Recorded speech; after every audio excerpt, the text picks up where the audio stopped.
Welcome to Earl Stewart on Cars.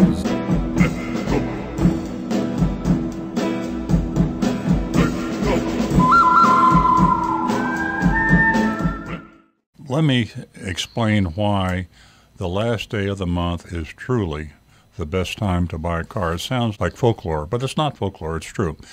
There are a lot of things that contribute to that. Let's start with the manufacturer. The manufacturer values market share very much.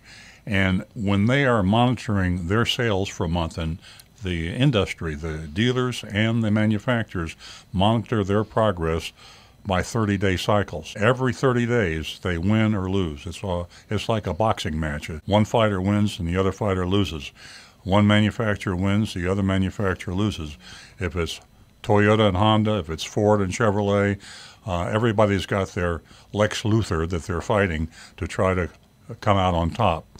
So they pour on their advertising, they pour on their bonuses to dealers, they pour on their incentive money to customers, and that is focused toward the end of the month. The focus of the advertising brings the customers in toward the end of the month. So people come in droves, and the salespeople understand that, and the manufacturers understand that. Now let's move to the dealers. The dealers incentivize their salespeople based on volume, and the volume, of course, peaks at the end of the month because 30 days is the defined cycle for the dealer's financial results. So a dealer might have an incentive if you sell 10 cars or more, or 15 or 20 or whatever the incentive is. So let's say a salesperson's got 9 cars out and he gets a $1,000 bonus on his 10th car. You can see how hard he's going to try to sell that car on the 30th day of the month. He'll sell a car and make very little profit because the $1,000 bonus is more than he'd ever make as a percent of the profit anyway. Sales manager, he's incentivized by the same method, volume, and the volume peaks at the end of the 30-day cycle. There's even something called stair-step incentives, which General Motors and Ford and Toyota and a lot of other manufacturers are getting into. Now, a stair-step incentive is a terrible thing. It's a terrible thing for the buyer. It's a terrible thing for the customer. It's a good thing for the manufacturer because it does maximize sales, and it especially affects the end of the month because the dealer has a bonus incentive. Let's say the dealer has to sell 200 cars. Now, if he sells 200 cars in that 30-day cycle, he might get a $500 per car. Now, that's $100,000 when he sells that 200th car, if he's got a 200-car objective. Now, you can imagine how low a profit a dealer would authorize to be taken at the end of the month because the $500 per car is retroactive to all 200 cars he sold. You could sell a car for below actual cost, or you could give a car away. I'm not saying that dealers give cars away, but they could and still come out ahead of the game. So this is all the reasons why the last day of the month, and it doesn't have to be literally the last day, it could be the next to last day, or maybe even the third from the last day, because that's really when the frenzy starts, the last 2 or 3 days of the month. Now, with that said, let me warn the buyers, don't ever go in and buy the car on the last day of the month because you think you're going to get a good deal, but you haven't done your homework.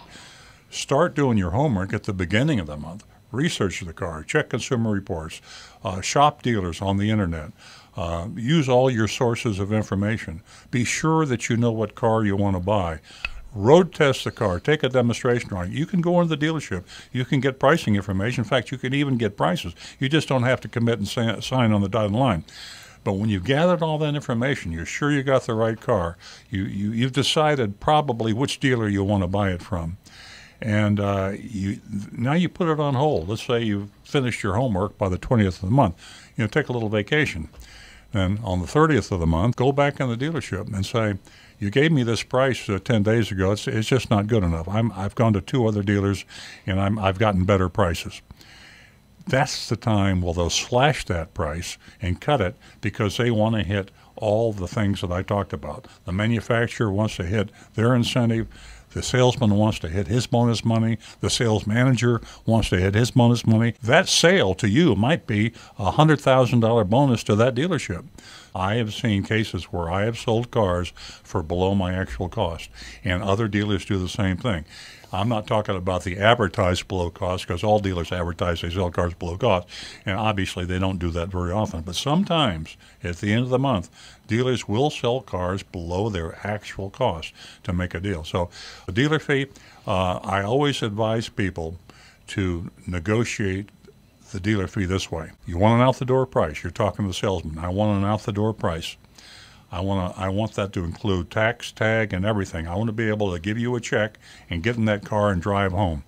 Now, you've got a dealer fee. I understand that. I want you to absorb that dealer fee. Leave it on the vehicle buyer's order, the invoice, but roll it out of the price. Take the dealer fee out of the price and then leave it on the document.